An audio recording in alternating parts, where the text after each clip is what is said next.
The bloody strikes on Ukraine during the so-called peace negotiation process are the result of showdowns in the Kremlin, Ukrainian military expert Oleg Zhdanov believes. In his opinion, disagreements within the political leadership of Russia are resulting in terror against the Ukrainian population. Please note, as soon as the US President's special envoy Steve Witkoff meets with Putin's envoy Kirill Dmitriev, immediately, literally the next day, on the Russian side, we have such a terrorist act against the civilian population with the maximum number of victims in Sumy, says Oleg Zhdanov. At the same time, he said, the deadly Russian strikes we are suffering from show that Putin is probably not in control of the situation in Russia. Perhaps he would be ready to negotiate, but we do not know whose side he is on today. We can only assume that he is on the side of the liberals for an operational pause, which he really needs, and we are waiting for this to develop into a confrontation between clans in the Kremlin itself. This could lead to instability in Russia itself, says Oleg Zhdanov.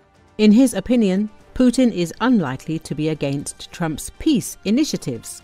Well, Dmitriev can't so actively promote the idea of an agreement on a ceasefire, restoration of diplomatic relations without having the authority to do so. Is Putin really not in control of the situation? Or is the Liberal Party so strong that they can ignore Putin? The expert says. At the same time, according to him, Trump is not able to influence Putin and stop the war in Ukraine. At the same time, according to him, the conditional folder with the inscription Trump in Russia may not be in Putin's hands. Maybe it's not Putin. Maybe the same Patrushev, maybe Bortnikov, the head of the FSB. Who has the folder with the name Trump? That's the question, because Dmitriev has the authority and his level of negotiations is much higher. Who is Lavrov talking to in Istanbul? With a representative of the Biden administration. And who is Dmitriev talking to? With the person who talks directly to Trump. The level is completely different. And if Dmitriev is acting on behalf of Putin, it's hard to say. There's a snake pit there. We'll see. As Churchill said, whichever bulldog crawls out from under the carpet, you'll talk to, but never get involved when Russian bulldogs are tearing each other apart under the carpet, the expert says.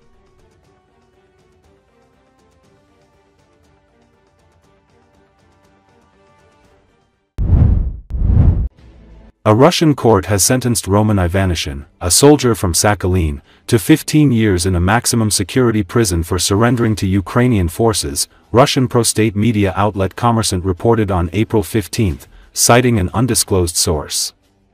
The case marks the first known conviction in Russia for voluntary surrender during the full-scale war against Ukraine. Ivanishin, who served in the 39th Separate Guards Motorized Rifle Brigade deployed in Ukraine's Donetsk Oblast, was captured by Ukrainian troops near the village of Stepne on June 10, 2023. The soldier was released in January 2024 as part of a prisoner exchange involving 248 Russian service members. Upon his return, Russian authorities detained and charged Ivanishin with voluntary surrender, an additional attempt to surrender, and desertion. The South Sakhalin Garrison Military Court also stripped him of his rank of junior sergeant. Prosecutors had requested a 16-year sentence. Ivanishin pleaded not guilty and denied the charges. The court convicted Ivanishin following 15 hearings. The proceedings were closed to the public, and details of the prosecution's case and the defense's arguments were not disclosed. Ivanishin, a civilian mountain master before his army service, had no prior military experience.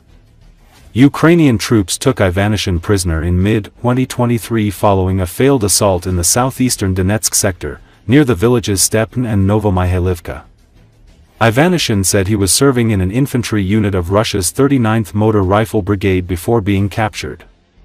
In a video interview published by the Armed Forces of Ukraine at the time, he said service conditions faced by Russian troops were bad and claimed unit commanders wasted soldier lives. He said unit morale was bad and called on fellow service personnel to quit fighting and surrender.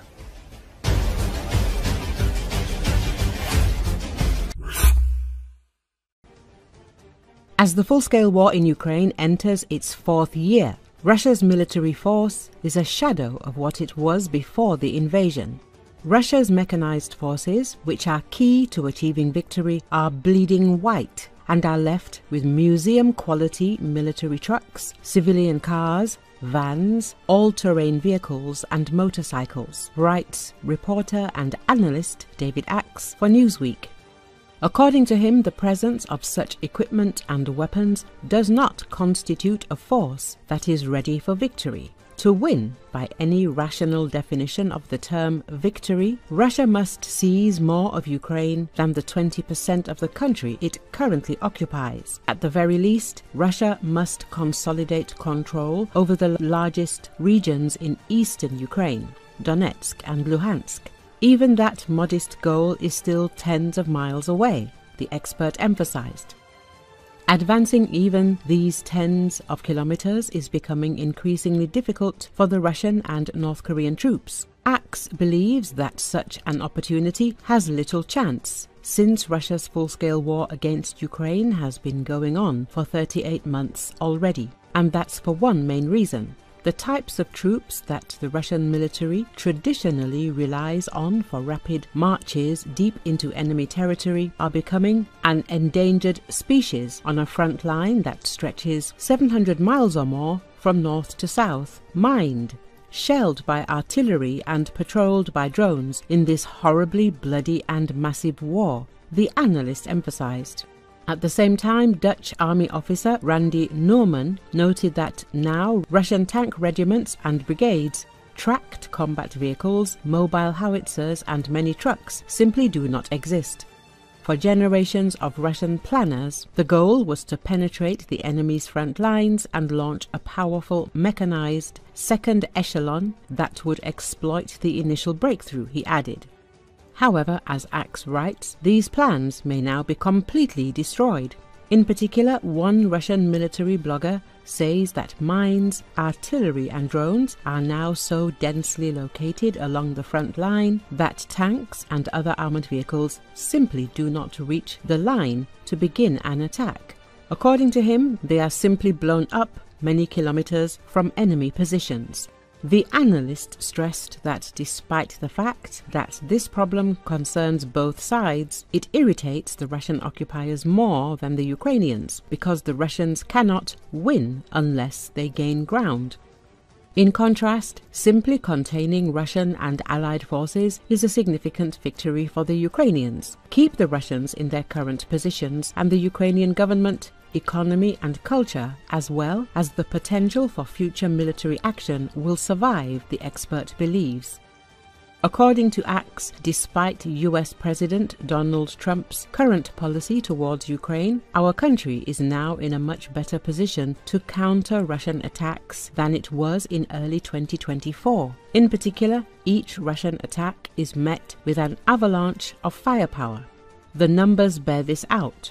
In the 4th year of the war, Russian losses of tanks, combat vehicles and other heavy equipment have exceeded 20,000, according to analysts from the Oryx Intelligence Collective, which confirms each loss with images from the front lines. This is more equipment than the British Army has in its arsenal, the analyst argued. In turn, analysts at the Royal United Services Institute in London, Jack Watling and Nick Reynolds, noted that last year Russia planned to launch further offensive operations in order to achieve significant, albeit slow, successes on the battlefield. These successes were to be used as a lever of pressure on Kyiv, with the aim of forcing it to capitulate on Russia's terms, the experts emphasized. However, as Axe noted, this did not happen and is unlikely to happen this year or next, since Russian losses are only getting greater.